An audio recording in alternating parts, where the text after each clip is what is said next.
आप क्या कहेंगे, ऐसा क्यों है? बंगाल जो है वो एक अलग तस्वीर देता है, और बंगाल की महिला आज भी जो राजनीति में, हम वैसी महिलाओं को कह सकते हैं जो एक अपना अ, अपना वो रखती हैं, वजूद रखती हैं, और अपने दिमाग से बात करती, अपने उसको।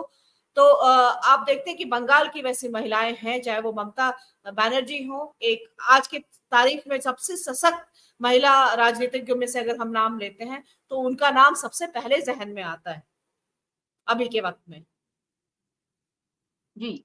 सबसे पहले तो मैं एजुकेशन को लेना चाहूंगी कि केरला के बारे में आपने कहा कि इतना एजुकेटेड स्टेट होते हुए भी वहां पे जो सबसे वर्स्ट रिप्रेजेंटेशन है वो विमेन का है। और बंगाल भी एक एजुकेटेड स्टेट है, लेकिन दोनों में फर्क ये है मनोरमा जी के बंगाल जो है वो सामाजिक आंदोलनों का गढ़ रहा है। शुरू से ही यहाँ पर रिफॉर्म वाले जो आंदोलन है वो बहुत ज्यादा चले हैं, उनकी व्यापकता बहुत ज्यादा रही है। तो ये एक सबसे बड़ी वजह है कि वहां पर जो है विमेन रिप्रेजेंटेशन जो है काफी अच्छा आपको देखने को मिलता है। और दूसरी बात हेमंत जी ने शुरू में बोली थी कि हम लोग जो है वो पॉलिटिकल कंडीशनिंग नहीं करते अपने घरों में, तो आखिर हम करेंगे कैसे? ये जिम्मेदारी सिर्फ पॉलिटिकल पार्टीज की नहीं है, बतौर अभिभावक हमारी भी है कि हम अपने बच्चों की पॉलिटिकल कंडीशनिंग करें, खास तौर से स्त्रियों की, कि हाँ, जैसा प्रियंका गांधी जी कहती हैं, लड़की हूं लड़ सकती हूं, ये कंडीशनिंग करने की जिम्मेदारी हमें भी उठानी पड़ेगी। पॉलिटिकल पार्टीज के भरोसे रहे तो शायद कभी कुछ कर नहीं पाएंगे। और ये सारा का सारा जो है भाजपा का सोच रिफ्लेक्ट करती है, ये जो सोशल कंडीशनिंग है। यहाँ की सोशल कंडीशनिंग है कि आपको स्त्री वंदन बना दिया है, औरत का वंदन होना चाहिए, अब मूर्ति बनकर बैठो। तो जितनी पॉलिटिकल नेता हैं भाजपा में, वो कितना भी मादा अपना रखती हो जीत कर आने का, लेकिन अगर आप मोर और लेस आप देखेंगी तो वो एक राजनीतिक कठपुतली की तरह ही इस्तेमाल होती हैं राजनीति के अंदर। उनकी अपना कोई अलग से वजूद या वर्चस्व नहीं है। धनंजय जी ने भी इस बात को कहा कि बाहुबली टिकट जो है वो खरीदते हैं।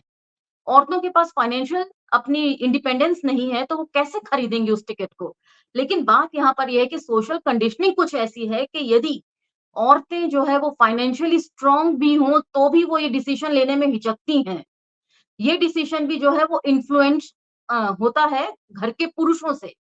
या तो वो पति से पूछेंगी, शादीशुदा नहीं है तो पिता या भाई से पूछेंगी।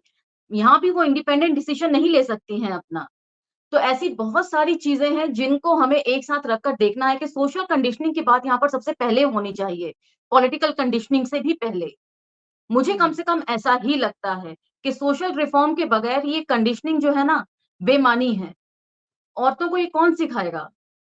राजनीति में आपको आके अपने डिसीजन लेने हैं।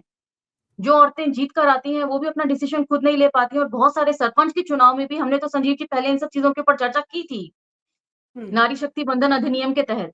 तब भी मैंने ये सब बातें बोली थी कि जो जीत कर भी आती हैं, सरपंच का भी छोटा लेवल का भी चुनाव आप देखेंगे, जहां जहां भी औरतों के लिए सीटें रिजर्व की जाती हैं, वहां वहां पर उनके डिसीजन अपने नहीं होते हैं, उनके बिहाफ पे जो है सरपंच के पति डिसीजन लेते हैं।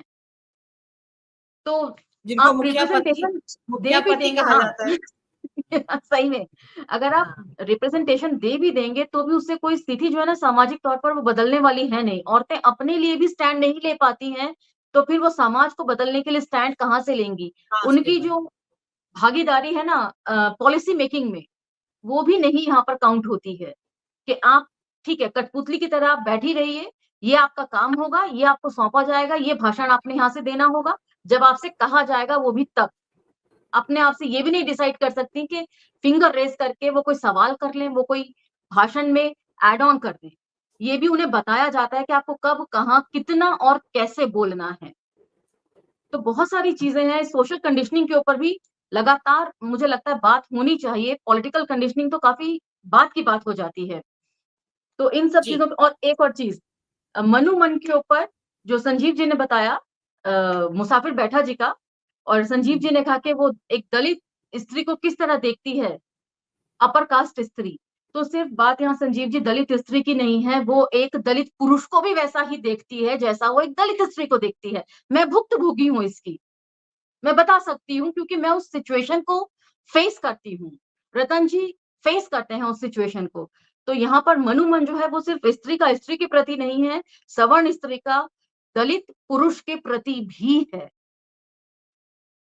तो ये बड़ा अच्छा लगा, लेकिन टर्म बड़ा अच्छा है, मनोमन। मुझे वो टर्म का इजाद बड़ा हाँ, अच्छा है हिंदी ये उन्होंने बिल्कुल एक अच्छी टर्मिनोलॉजी दी है।